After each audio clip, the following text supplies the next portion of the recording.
porque no están vacunados. Entonces, bueno, está disminuyendo la cantidad de niños que son vacunados.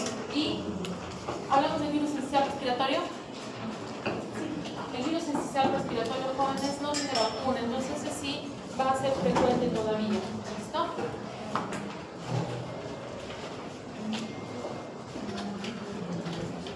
Son virus ARN como sus hermanos orto, simplemente la distribución de que tienen aglutinina y neuraminidasa, pero que no cambian, así es que por eso no las vamos numerando, ¿no es cierto?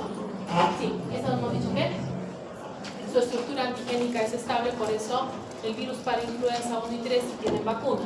Este es un dibujito. Llegamos a hablar de este. ¿Claro que no, no? Sí.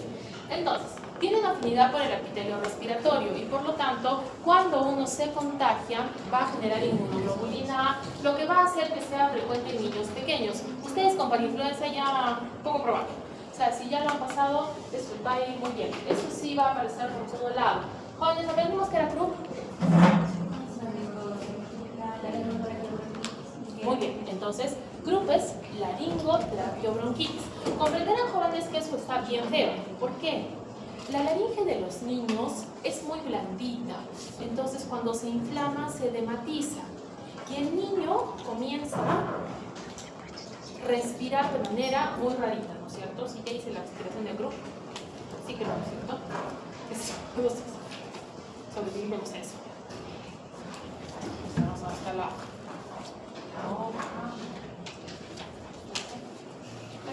¿Apellido? Bien, ¿cierto? Muy bien. La compañera Diana tenía toda la razón. Y luego estamos con el problema de la bronquiolitis, ¿no es cierto? En este caso, la bronquiolitis dijimos que se iba a comportar exactamente como... Muy bien. Entonces tenemos dos problemas. Jóvenes, desde el punto de vista... Leticia, ¿no es tu apellido? ¿Salas? Muy bien. Desde el punto de vista, jóvenes, de la respiración, ¿qué dura más? ¿Inspirar o expirar? Inspirar. No sé decir. Normalmente la expiración dura más tiempo, pero si tú cierras los bronquiolos, la expiración no va a poder eliminar el aire de manera apropiada y por lo tanto el tórax se queda reteniendo aire. Esto se va a observar en la radiografía. ¿Qué pasaba con la radiografía de tórax en este caso? Horizontalización de las costillas. Jóvenes, utilicemos este tipo de palabras porque no nos vamos a poner a explicar todo lo que les acabo de decir. Que hay inflamación de la vía respiratoria pequeña que está haciendo que la expiración sea más difícil y por lo tanto se está reteniendo aire y el intercambio gaseoso no está siendo bueno y lo estamos observando cuando aumenta el ángulo entre el esternón y las costillas. O sea, en vez de todo ese cuento, ¿qué cosa decimos? Horizontalización de costillas. Entonces, jóvenes, cuando ustedes vean una radiografía como horizontalización de costillas, ¿qué están viendo? Asma o bronquiolitis, punto. ¿Sí me entienden? Ahí está la diferencia. ¿Sí? No vamos a echarles el cuento con todos. ¿Eso fue Pérez? Sí. Listo.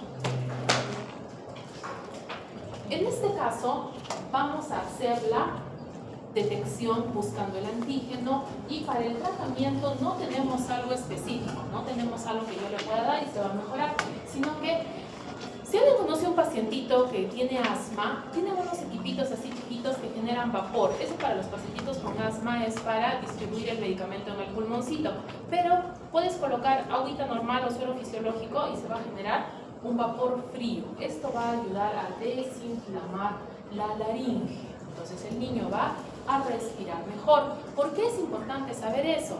Porque no tenemos un medicamento específico. Necesitamos mantener al paciente para que se defienda solo y su sistema inmune se encargue. La vacuna de virus atenuado de virus para influenza 1 y 3 es efectiva, pero no está contemplada en nuestro esquema de vacunación, ¿cierto? Luego vamos a tener el sarampión. Tenemos que aprender esto. morbillivirus es el género que corresponde a sarampión. Ya está, no se... Es necesario aprender. Sarampión tiene afinidad por las células del sistema inmunológico, va a reconocer CD46. ¿Esto qué hace? De que se disemine por todos los ganglios linfáticos. Entonces, si bien es cierto, sarampión sobre todo se expresa en piel, es una enfermedad sistémica. Ya me volví a olvidar el nombre. Existe un grupo de enfermedades que tienen manchitas que se llaman eruptivas y generalmente dan en niños pequeños. Todas se van a caracterizar porque el niño tiene fiebre y de pronto hace exantema, o sea, se llena de manchitas rojas. ¿Por qué es importante esto? Porque tú tienes que identificar cuál de los exantemas es. De hecho, se me ha perdido parvovirus B19. ¿Lo han encontrado ustedes en clase? Me acabo de acordar, parvovirus B19 es una de las eruptivas, pero no sé dónde está. Voy a buscarlo. Eso me hacen acordar, por favor. ¿Por qué? Porque la próxima semana comenzamos con honguitos. Ya en práctica han visto los primeros honguitos. Entonces aquí termina. Y verdad no hemos hecho parvovirus B19, ¿no? Será buscado, no se preocupe. Encontraré parvovirus B19. Para que sepas cuál es el pronóstico de ese pacientito. Entonces, el exantema es bastante característico. La única que tiene enantema es sarampión. ¿Qué cosa es enantema? Cuando las máculas eritematosas se presentan en mucosas, ¿no es cierto? Sí, podría decir lo mismo. ¿Apellido? Condori. Ya está. Muy bien. Entonces, ¿qué tenemos que decir? A nivel del primer o segundo molar, vamos a revisar a todo pacientito que tenga exantema. Y si es que encuentro las máculas que están un poquito enrojecidas, que están individualizadas, a esas les voy a llamar manchas de Koplik. Las manchas de Koplik son patognomónicas de sarampión. ¿Eso qué significa? En español. Muy bien, es un signo que solo se presenta en la enfermedad. O sea, si tú te encuentras manchas de Koplik a nivel de la mejilla, obviamente en la mucosa, puedes afirmar que tu pacientito tiene sarampión. Al revés, ¿todos los pacientes con sarampión tienen manchas de Koplik? No. La presentación de las eruptivas va a cambiar. No todos los pacientes van a tener las mismas características. El problema del sarampión, creo que hemos hecho hasta acá hasta encefalitis. ¿Sí? ¿Cómo podría reconocer una encefalitis? Primero empieza a tener convulsiones, que es a diferencia de la meningitis, la cefalea es mucho más fuerte y también los signos. Entonces, primero revisamos nuestros síntomas de meningitis, ¿no es cierto? ¿Quién se acuerda de la serie de meningitis? No, pues tú no, porque... ¿Quién no sea la delegada? Ah, sí, perdón. Esos son parte, pero antes, porque Kernig y Babinski son signos, o sea, ¿ustedes creen que voy a decir, hola Bianca, vamos a hacerte Kernig y Babinski? ¿Así les parece apropiado? Saludar al paciente. Tienen que tener algo, ¿no? Había fiebre, había lo que es cefalea, intensidad. Solo te falta uno. ¿Qué? ¿Ya? ¿Qué te está faltando? Fiebre, rigidez y alteración del estado mental. Entonces, eso está totalmente correcto. ¿Qué más? Les falta solamente uno, los vómitos. ¿Listo? Estos niñitos van a vomitar, pero no van a vomitar como ustedes, ¿no es cierto? Por haberse comido algo sospechoso y están así que les duele la pancita y dicen voy a vomitar, voy a vomitar, voy a vomitar. Otra vez les duele la pancita otra vez. No, el niño se para delante tuyo y te vomita en toda la cara. ¿Listo? Vamos a repartir puntitos. La delegada tenía razón. Es delgada. Muy bien. Alejandra, que es Choque, tenía razón. Muy bien. Fernández tenía razón. Pata tenía toda la razón, pero primero le preguntamos cómo está el paciente, ¿no? Si eso es en general, ¿cierto? Primero preguntas, hola, ¿cómo estás? Luego de ahí ya te pones a hacer todos los exámenes que quieras, ¿sí? Poquito de bedside manners, pero bueno. Ah, sí, no los he visto matriculados en, ¿cómo se dice? En el taller del sábado. ¿Ya han ido? Ah, ya. Voy a tomar esto. ¿Qué hay? Hay que ir a jugar con globitos, es sencillo. Es divertido. Oye, ¿qué estaba yo? Obviamente, es más o menos en ese orden. La cefalea es muy intensa, vas a tener fiebre, rigidez de nuca, el niño te comienza a vomitar. Inmediatamente vas con los signos, ¿no es cierto? Kernik, Buczynski, Babinski. Y luego, no sé quién dijo lo de la alteración de conciencia, creo que fuiste tú. En la encefalitis, la alteración de conciencia es bastante notoria. O sea, la meningitis tienes una criatura que patalea por todo lado. Esta criatura ya no, entonces eso la hace más peligrosa. Y ahí va el problema. Muchas veces los niños solamente van a tener exantemas, es decir, tienen fiebre y pequitas. El problema es los que me hagan encefalitis. Comprenderán que la encefalitis está un poquito complicada. Y si fueran ustedes, les gustaría ver, dicen, ay, que me dé sarampión, a ver cuál me toca. Sí, no, ya establecimos lo de las varicela partis, que eso es mala idea, mala idea. Y por lo tanto, el sarampión requiere barrido epidemiológico. Cuando tú encuentras un caso de sarampión, tienes que hacer investigación en las siguientes 8 manzanas si es que hay niños, sobre todo, que no estén vacunados. ¿Por qué les digo esto? Porque tenemos actualmente brotes de sarampión. La última vez fue el año pasado y se encontró varios niños que no estaban vacunados. Entonces, el riesgo es que a ustedes les aparezcan casos de sarampión con encefalitis. Y por eso es muy importante saber cuál de los puntitos es, porque las eruptivas principales son 6, una de ellas es para morir de 19, pero no todas se complican. De todas maneras tenemos que saber cuál es para que sepamos cuáles son las complicaciones más probables, sobre todo si los niños no están vacunados. Es muy frecuente entre paso a invierno y primavera y sobre todo es más contagioso en la época prodrómica. ¿Qué significa prodrómico? Donde la sintomatología no es clásica y sientes malestar de todo, ¿no es cierto? O sea, más o menos su estado natural la semana de exámenes. ¿Sí? ¿Algo les va a dar o no? Se termina la semana de exámenes y ¿qué les dio? A veces gripe, a veces resfriado, a veces tan mal en la pancita, a veces nada. Entonces, pródromos es ese conjunto de síntomas y signos que no son ni muy fuertes, ni muy suaves, ni sabes qué cosa es. Y el niño sigue yendo al colegio. ¿Apellido? Creo que estamos así toda la semana, ¿no? ¿Y cuál es el problema? De que luego llama la mamá, uy, mi hijito tiene sarampión, ¿no es cierto? Y todos los compañeritos que estaban por ahí están en riesgo, ¿no es cierto? Sobre todo porque el rato la otra mamá dice, si le han puesto la vacuna, y está vacunado, no está vacunado, ¿qué hacemos? Tenemos que hacer el diagnóstico, buscamos anticuerpos, sacamos un poco de sangre y buscamos los anticuerpos. No hay tratamiento específico, simplemente, ya les he dicho, todo lo que es virus, eviten la aspirina. Y la vacuna es la triple viral. Los 3 son virus vivos, los 3 están atenuados y por eso tenemos que esperar hasta el mes 12 de vida. Nunca se pone una triple viral antes.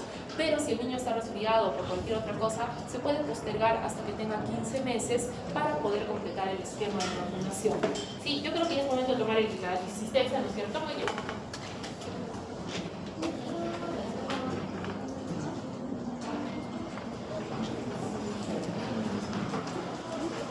Hola, ¿recuerdan cómo va esto? Como están ustedes viendo, este niño tiene las glándulas salivales infectadas, son las que van a tener mayor carga viral y va a aparecer una ardilla. ¿Sí? Por favor, miren al compañero, se inflan los cachetitos así grandes, de esa forma igualito se ve la papera. Su nombre más frecuente es papera. El problema de este es que el pacientito se va a sentir bastante mal y hay órganos nobles como por ejemplo el páncreas y las gónadas que se ven afectados. Jóvenes, de acuerdo a sus conocimientos básicos de medicina, la pancreatitis, ¿ustedes la calificarían como una infección leve, moderada, severa? Un poquito más allá de severa. Esto está mal, ¿listo? Escuchan ustedes pancreatitis y hay riesgo, la mortalidad es alta. El problema con las gónadas es que prefiere el testículo y la orquiepididimitis puede terminar en infertilidad permanente. Es más frecuente que ataque al ovario de manera permanente, pero también ocasiona ooforitis. En el caso del virus incisional respiratorio, vamos a ver que tiene sobre todo bronquiolitis. Ya hemos establecido que la bronquiolitis se parece mucho al asma. El pacientito va a toser y toser y toser y toser y se va a ahogar en secreciones. El virus incisional respiratorio se parece en el adulto, parece un catarro, pero en los niños sí va a aparecer un asma con neumonía y esto puede ser mortal en los lactantes. Entonces, por eso es muy importante tener en cuenta que cuando los niños están pataleando porque no respiran bien y se callan, es mala señal. Eso no es bueno. Y por eso también es muy importante tener nuestro saturómetro conectado a la alarma, porque de esa forma tú puedes saber si es que las cosas están empeorando o simplemente el niñito está durmiendo. Tienes que ubicar el virus incisional respiratorio buscando sobre todo el antígeno. En este caso sí vamos a tener un antiviral, la ribavirina por vía inhalatoria, o sea, se le hace como PAPs, como las camaritas para asma, y de esa forma puedes disminuir el tiempo y la severidad. Pero no hay forma de profilaxis, simplemente va a continuar porque no tiene vacuna todavía. Luego de eso vamos a hacer Hanta, que corresponde a Punja. ¿Por qué esos nombres tan raros, tan feitos? Punjabilidad es una familia donde hay bastantes virus. ¿Por qué nos preocupa Hanta?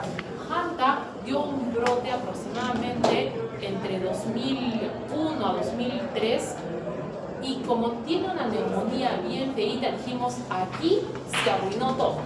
Aquí nos perjudicamos todos, aquí van las cosas mal, pero solamente hubo áreas donde hubo mucho daño, hubo casos en el Perú.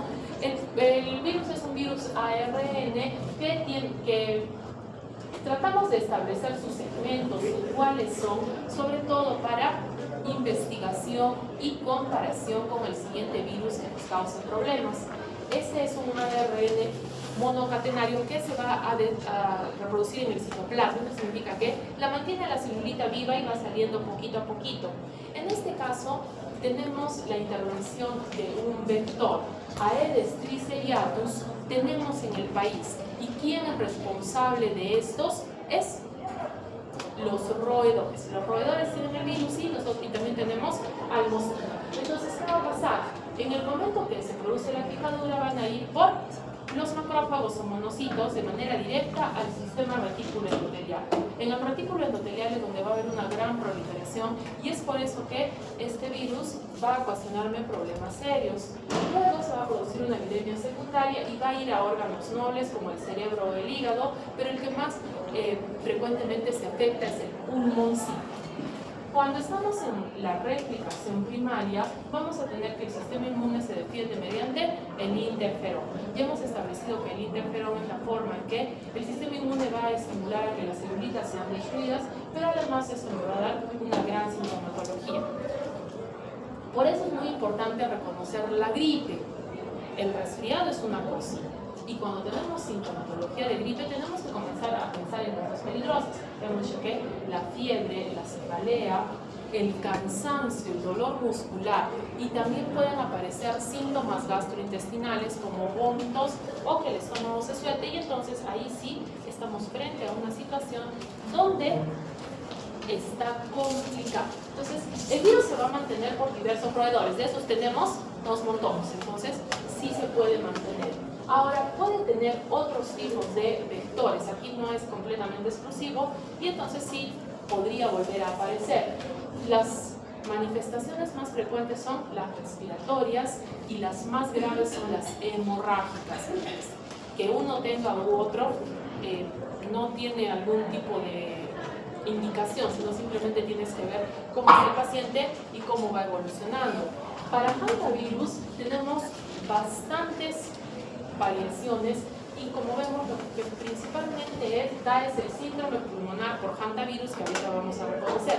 La versión más grave es la fiebre hemorrágica con síndrome renal, que es un tipo de insuficiencia que va a tener mucho problema. No, en Perú hubo casos de hanta, pero fue el llamado Río Mamore y dio la versión pulmonar sobre todo. Este de aquí, este impronunciable, es un roedorcito que sí tenemos en las zonas de Perú y Bolivia donde se puede reproducir el virus. Últimamente no tenemos muchos casos, pero sí tenemos, ¿cierto? Entonces, hemos dicho que también puede haber inhalación para las heces de los roedores. ¿Por qué? Porque hay una buena concentración en orina y heces. ¿Saben cómo se llaman las heces que dejan los ratoncitos? Hunchas. Entonces, eso se puede encontrar frecuentemente en las alacenas ¿Y qué es lo que sucede? Generalmente los ratoncitos se meten a las cenas, a los cuartos donde se guarda todo, y hay un montón de ratoncitos y todo está lleno de secreciones. Y entonces uno de los grandes problemas es que, sobre todo en su casa, habrán escuchado, si hay una ducha, se inicia una limpieza exigente y hay polvo por todo lado. Por eso es muy importante, bueno, en la página siguiente dice cubrirse con mascarilla y con guantes cuando se realicen limpiezas, porque si no te vas a comenzar a respirar los virus. Obviamente, si es que uno está fastidiando a los roedores así porque está bonito, si te muerde una ardilla, pues puede haber también contacto directo con el virus y contagiarse. Y luego nuevamente estamos en el hecho de que si es que están limpiando, si es que están en una área del campo y los roedores han eliminado orina, no van a venir a avisarte, ¿no es cierto? Por eso las manitos pueden estar potencialmente contaminadas, y si uno se frota su carita, ¿no es cierto? Ahí es donde va a haber problemas. Entonces, hemos dicho que uno de los cuadros más frecuentes es el síndrome pulmonar por hantavirus. ¿A qué cosa se parece? A la neumonía, sino que vamos a ver que durante el periodo de la gripe tenemos síntomas gastrointestinales, lo que no es muy frecuente, pero ya nos puede orientar. ¿Y qué va a pasar? De que vamos a tener síntomas de neumonía, disnea, y luego va a aparecer el esputo serosanguinolento. ¿De qué nos habla esto? Me parece que lo saben aprender como esputo tipo salmón. Eso quiere decir que hay edema pulmonar. Entonces, si es que tuviéramos que calificar al edema pulmonar, lo calificaremos como una enfermedad leve, moderada, severa. No, edema pulmonar está un poquito más allá. ¿Listo? Edema pulmonar está en categoría de emergencia. ¿Por qué? Porque significa que el daño pulmonar es tal que vas a entrar en insuficiencia respiratoria, alias paro. Y la probabilidad de que el paciente muera es alta. Jóvenes, si ustedes ven esputo asalmonado, y peor si es que tiene burbujas, están a poquito de que su pacientito ya no nos acompaña. Entonces, edema pulmonar es la versión grave. Por eso Handa nos dio un susto. ¿Por qué? La neumonía es fea, pero si encima tienes una neumonía con edema pulmonar, ¿o han visto otra neumonía con edema pulmonar? No. Por lo tanto, Hanta fue realmente un mal susto. No se expandió, pero sí estuvo bien feo. ¿Por qué sucede esto? Los vasos sanguíneos es como que se agotan y entonces el líquido comienza a salir por todo lado, y si es que el paciente se mejora, la convalescencia va a ser rápida, ¿cierto? Después de que pasa todo el sufrimiento, en el momento que comienza a mejorar, ya mejora bastante rápido. El otro problema es que haya un cuadro hemorrágico con síndrome renal, y esto es por la fusión de los anticuerpos con los antígenos del virus. Esto va a generar una enfermedad por inmunocomplejos que sobre todo va a hacer daño a los túbulos. ¿De qué túbulos estoy hablando, por favor?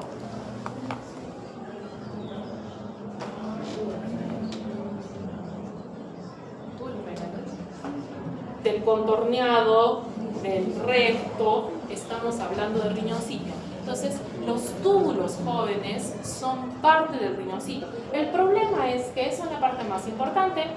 Se mueren los túbulos, se muere el riñón. ¿Listo? Y por lo tanto, esta fase va a ser severa. ¿Por qué? Porque también se van a generar hemorragias en otros órganos, como por ejemplo en el hígado, lo que va a hacer que el pacientito esté muy complicadito, y vamos a tener edema, falla hepático, shock y alta probabilidad de que muera. Pero sí uno se puede recuperar. ¿Listo? Este problema tuvo casos en bastantes sitios del mundo. En nuestro país hubo varios y tuvimos tanto el síndrome pulmonar como el síndrome hemorrágico. Si ustedes se dan cuenta, 3 de los 5 pacientitos que estamos mostrando aquí fallecieron. Otros sí pudieron recuperarse, pero son 2 semanas de tratamiento. Esta es una enfermedad severa, jóvenes. En el laboratorio vamos a utilizar buscando antígenos, anticuerpos, y ya les he dicho que la PCR es sumamente más rápida y más efectiva. El detalle es tener la prueba y poder contener el costo, ¿cierto? No hay un tratamiento específico en este caso, sino que tenemos que mantener al paciente bien y esperar a que se recupere. Obviamente tenemos que tener cuidado con los ratoncitos, primero para evitando que ingresen. Los ratones y las ratas se comen el cemento como si fuera chicle. Entonces, ¿han visto esos edificios grandes, redondos, que están llenos de grano, que se llaman silos? Esos están construidos con concreto armado. Entonces, ahí sí es menos probable que un animalito se vaya a meter. Cuando hagan limpieza, utilizar elementos de protección y tener en cuenta que si un ratoncito está muerto, puede que esté infectado, no solamente con Hanta, sino con un montón de cosas, y cuidar los lugares donde esté la comidita para que los ratoncitos no se metan. ¿Listo? No hemos tenido casos de Hanta últimamente, simplemente fue una epidemia y no volvió a aparecer. Entonces, tal vez seguimos estudiando porque puede volver a aparecer, ya que apareció anteriormente. Y aparte de eso, estudiamos los virus por la semejanza que tienen con los nuevos virus que vayan a aparecer. ¿Cuál será el siguiente virus que nos dé dolor de cabeza? No sabemos, ¿no es cierto? Pero tenemos varios candidatos, ¿ah? COVID está ahí, chikungunya y Zika también, porque no sabemos qué día se pondrán de mal humor y dirán, pues vamos a fastidiarle la vida a esta gente, ¿listo? Entonces, chikungunya tuvo bastantes casos, más o menos fue 2019-2020, y esta es por Aedes también. Aedes aegypti tenemos un montón. Aedes albopictus sí tenemos algo más que todo por la zona de las selva, y los humanos van a ser quienes más contagien durante las epidemias. O sea, si un humano tiene el virus, los mosquitos que le piquen van a ir a picar a los demás, pero también hay animalitos que van a mantener el virus vivo mientras los humanos estén sanitos. O sea, actualmente que no tenemos casos de chikungunya, ¿dónde está el virus? En los animalitos, o sea, para que piquen a los animalitos justamente en este tiempo, entre primavera y verano, que los mosquitos aumentan horrores, es cierto, que vayan y les piquen y nos traigan uno, y por lo tanto hay dos tipos de incubación.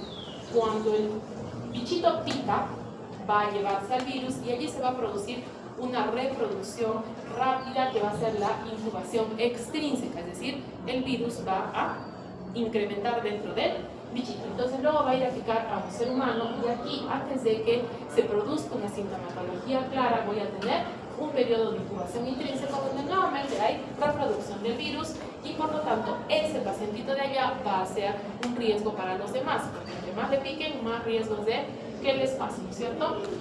La incubación puede tardar unos 10 días y entonces el pacientito todavía no va a sentir síntomas. La enfermedad se siente bien feíta porque hay gran dolor articular. Entonces, al comienzo, después de la incubación, una fiebre alta y dolores sobre todo en rodillas y codos. El paciente dice de que no puede movilizarse, inclusive no puede hacer sus actividades normales. Si es un paciente mayor de 65 años, hay mayor riesgo de que sea una enfermedad grave, y sobre todo si tiene otras enfermedades. En este caso hubo bastantes mujeres embarazadas y le pueden contagiar al feto, sobre todo cuando están cerca del parto, aunque el bebé sea grande, pero no se demostró que haya malformaciones. ¿Por qué mencionamos eso? Porque a diferencia de Zika, que sí tuvo malformaciones en las mujeres embarazadas. Entonces, luego de que ya se le pasan los dolores articulares y la molestia y todo lo demás, porque esta también parece una gripe, sí, es esa sensación de malestar general, mialgias y todo lo demás, puede ser que le quede dolor por un tiempo más largo. Entonces, no sé si han escuchado acerca de lo que es síndrome de fatiga crónica y fibromialgia, ¿no es cierto? Que el paciente dice, me duele, me duele, me duele, me duele. ¿Y dónde le duele? Por todo lado. Se parece a algo, entonces es una situación en la cual queda como un problema por bastante tiempo, y muchos de los pacientes creen que tienen algún tipo de reumatismo, pero sobre todo hay que evaluarlos. ¿Listo? Tenemos que hacer el diagnóstico lo más rápido posible. ¿Para qué? Para aislar al paciente. El paciente es quien contiene el virus y los mosquitos están ahí alrededor. Obviamente también tenemos que controlar los mosquitos. Jóvenes, no vamos a eliminar a ningún mosquito, por favor, mesúrense. ¿Listo? Porque la vez pasada quería matar a los mosquitos del mundo, ¿no? No, eso no se hace. Tenemos que controlar los lugares donde se reproducen. ¿Dónde se reproducen los mosquitos? Bueno, muy bien, no hay que hacer eso. Recuerden ustedes que los charcos que quedan de la lluvia, el agua que se almacena para consumo tiene que estar bien tapada para que no aparezcan huevos y larvas de mosquito. Y por lo tanto, cuando sospechamos en esto, hacer el diagnóstico para saber que el paciente está infectado y poder evitar que me aparezcan más personas y la epidemia se vuelva más seria. No tenemos tratamiento específico. ¿Qué antipirético escogerían? Paracetamol, ¿no es cierto? Y obviamente, como le va a doler terriblemente, aparte de eso le damos analgésicos y calma y paciencia. Ponerle mosquitero al paciente y obviamente también a las embarazadas. Si bien es cierto, no se ha probado que haya malformaciones. Está bien feo nacer con chikungunya, jóvenes. O sea, ni siquiera acabas de llegar y ya estás en problemas. No, pues así no está. Y el problema es que comienzan a aparecer más casos y entonces mucha gente más se contagia. ¿Listo? Por eso hay que estar atentos en cómo es que se controla esto. Aquí estamos viendo que entre 2021 y 2022 fue donde tuvimos la mayor cantidad de casos y luego no han aparecido, pero eso no significa que el virus haya desaparecido, como les había comentado. Entonces todavía aparecen algunos. Miren ustedes, en la zona donde tengo contacto con selvas, Tumbes, San Martín, es donde han aparecido también casos, pero ya para este año no tenemos, ¿no es cierto? Eso significa que podrían volver a aparecer en los mosquitos, pero ahí nomás. Zika también se transmite por virus. Este es de la familia de los flavivirus y su mosquito es el Aedes. Recordemos que a estos les encanta picar en la tarde. Estos son los que les pican llegando a su casa, porque justamente cuando se oculta el sol. En este caso, no tienen síntomas o pueden ser muy leves. Durante la semana puede ser que estén con malestar, con un poquito de fiebre, con cansancio, pero aquí hay que tener en cuenta que este de aquí tuvo dolores articulares y conjuntivitis. Esto es una alerta porque se parece al otro, ¿cierto? Igual hay dolores articulares, igual les duele todo, pero en este caso, si es que es una gestante, aquí sí hay problemas. En las gestantes se va a ver igualito, con fiebre. El rash en este caso es bastante característico porque son puntitos chiquititos, manchitas rojas y se ponen en todo el cuerpo, entonces eso también nos permitía sospechar, sino que en el caso de las gestantes sí hubo transmisión vertical y tal fue el problema que Zika entró a Torch. Zika es uno de los de Torch, obviamente ¿en qué letra?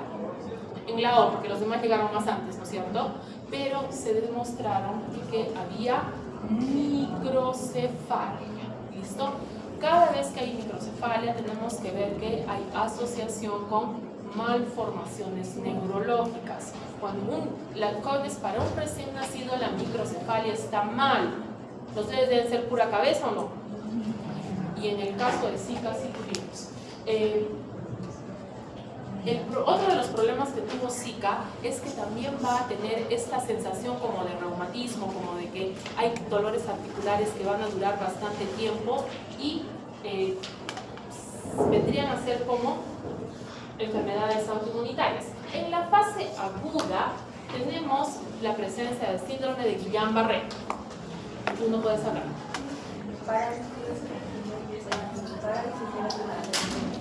¿Qué nos falta? Falta nada más uno.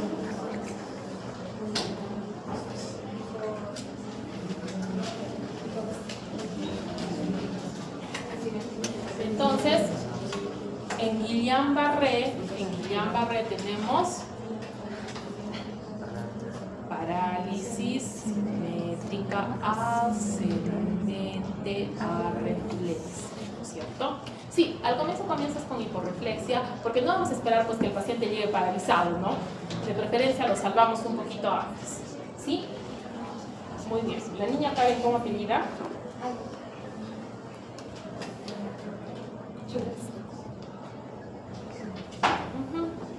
Y entonces, jóvenes, ¿cómo tratamos al paciente? Con plasmaféresis y inmunoglobulinas. Gamma, globulina, inmun, ¿no es cierto? ¿Apellido? Pérez. Entonces, por favor, escojan, si tienen la oportunidad, primero plasmaféresis, ¿no es cierto? Primero plasmaféresis. Entonces dijimos que lo que más presentaron dentro de las malformaciones de los niños fue microcefalia y tiene asociada a otros trastornos neurológicos. Jóvenes, esto es muy malo para el pobre bebé. El diagnóstico en este caso sobre todo es clínico, pero sobre todo porque se parece tanto a dengue como a chikungunya. Y en todos los casos no es que tengamos un tratamiento especial, simplemente tenemos que observar, vigilar y ver cómo va este pacientito, ¿no es cierto? También comparten la misma familia Aedes, que puede ser que te contagie uno o te contagie el otro. No contagien todos juntos, jóvenes, por favor, hay un respeto de espacio, sería demasiado feo.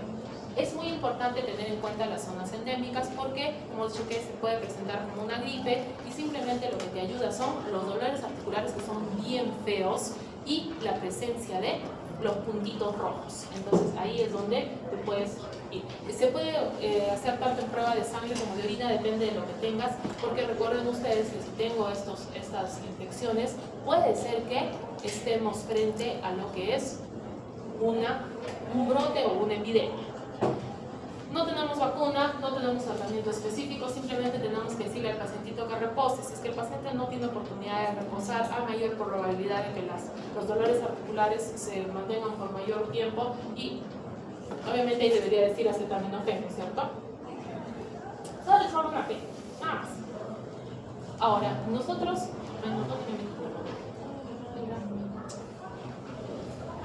fue durante los años 20 y 21 que tuvimos mayor cantidad de casos y la situación estaba afectando a más mujeres embarazadas. Actualmente no lo estamos observando, pero tendríamos que ir viendo qué cosas van apareciendo y qué cosas no, para tener en cuenta que nos dejó un mensaje muy importante. Si tenemos dolores articulares y pequitas, o sea, rayo, exantema, es muy probable que sea por un virus y entonces no hay mucho que tengamos que hacer. Después ya nos han presentado más que algunos casos, sobre todo en las zonas del norte, ¿no es cierto? Aquí en el sur es mucho frío para los mosquitos, entonces por eso no tenemos mucho, pero recuerden que podemos tener los que son importados, ¿no es cierto? Ahora, la próxima semana debemos comenzar con virus. ¿Qué es? Eso, muy bien, mejor. Es una idea mucho mejor. ¿Qué cabía en este espacio? El parvovirus B19, que está perdido, será buscado, será ubicado, porque no hemos hecho parvovirus B19, no sé dónde se ha metido, lo vamos a buscar, ¿sí? Este es el que nos está faltando de virus. Ahora, hongos, jóvenes, tenemos que aprender algo muy importante. Las bacterias son células aparte, entonces cuando matamos bacterias, la célula humana no se va a afectar mucho, ¿no es cierto? Los virus no son células, son organismos aparte y con ellos, pues que no hay como que un tratamiento, solamente algunos tienen tratamiento específico. En el caso de hongos, la célula es eucariota y el componente principal es el ergosterol. ¿No les suena algo? Es hermano del colesterol y por lo tanto hay mayor probabilidad de que los tratamientos contra hongos den efectos adversos, pero simplemente por la cercanía que hay entre las moléculas. Ustedes dirán, ¿por qué no le damos otra cosa? No tenemos. Si es algo que quieran ubicar otra cosa. ¿Listo? Está concentrado en esa característica.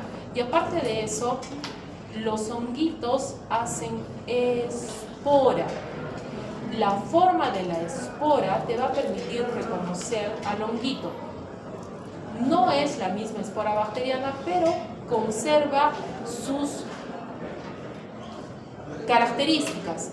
Las esporas son bien difíciles de eliminar y tenemos que saber el nombre de la espora para poder saber qué honguito estamos observando. Generalmente en práctica miras, ¿no es cierto? Y dices, este es un Microsporus canis, este es una cándida, esto es X y Y. Pero recuerden ustedes que es importante, ¿por qué? Porque cuando te reportan en un caso clínico para el examen, no te van a poner el dibujito, ¿no es cierto? ¿Qué te van a decir? Se observa un tubo germinal en levadura.